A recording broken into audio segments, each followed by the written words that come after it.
तर ज्येष्ठ श्रेष्ठ डॉक्टर जीवभाऊ मोरे, माझी अपेक्षा होती ते की आमचं डिस्कशन चालू होतं, सरांनीच पहिलं बोलावं.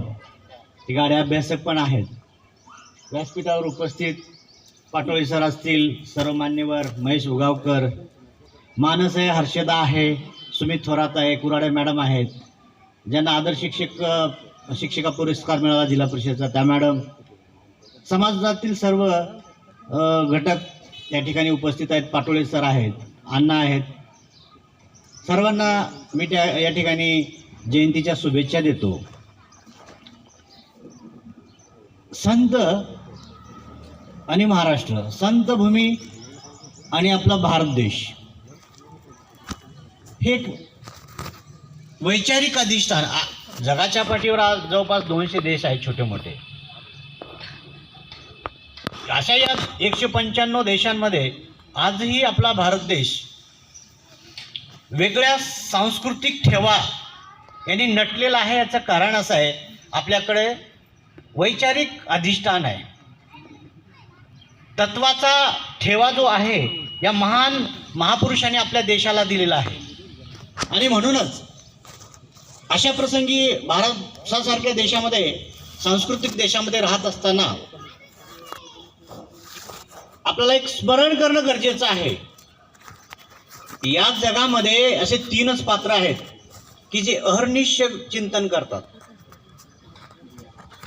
कुठले स्वार्थ भावना नसते. एक असते आई. आईला नेहमी वाटतं माझ्या लेकराने मोठं व्हावं, बाकी त्याच्या पुढे तिला काहीच माहित नाही, ते काय कळत नाही. दुसरा असतो बाप.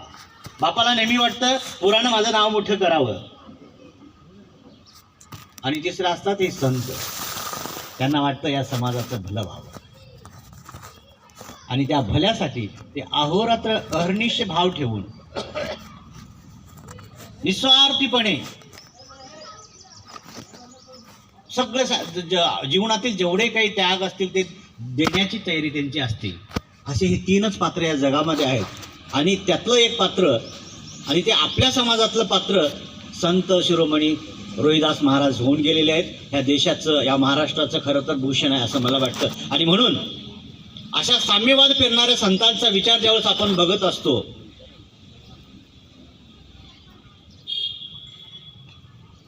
संत रोहिदास महाराज हे जन्मले उत्तर प्रदेशमध्ये.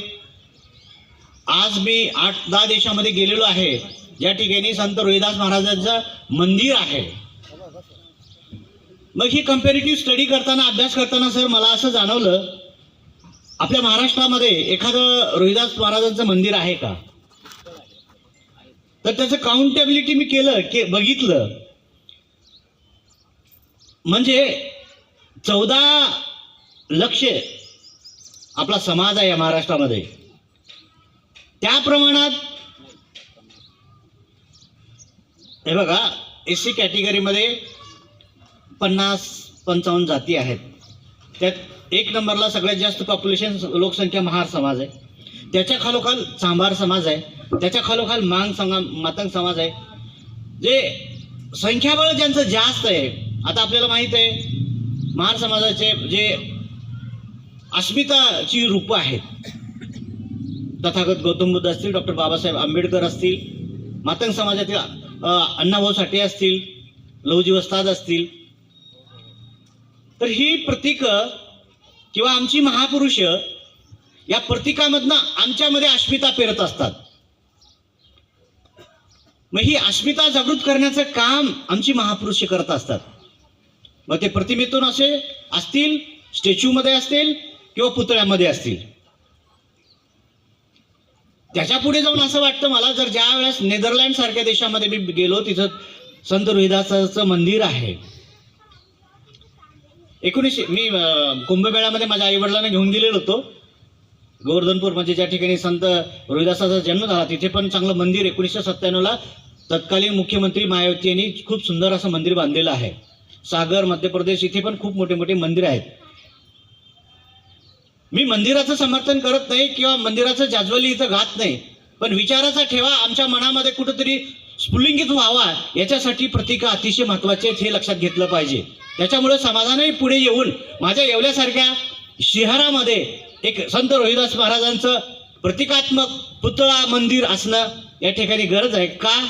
ज्यावेळेस आमच्या मानससारख्या मुलाला, हर्षदासारख्या मुलीला संत रोहिदास समोर दिसत असतील, सातत्याने रोज रोज दिसत असतील, त्यांचे विचार, ही व्यक्ती रोज रोज आपल्या समोर येते, त्यावेळेस त्या व्यक्तीचे विचार घेण्याची आपसुक एक उत्सुकता वाढत जाते. ते विचार घेण्यासाठी आपल्याला ही प्रतीक अस्मिता महत्वाची असं मला या ठिकाणी वाटतं. म्हणजे पॉप्युलेशनच्या प्रमाणात मला सांगायचं आहे की संत रोहिदास महाराजाचा चौक असला पाहिजे. म्हणजे याच्यासाठी चौक असणं गरजेचं आहे. कुठेतरी आम्ही या विचाराशी आम्ही तात्विक बैठक आहे, आमच्या विचारा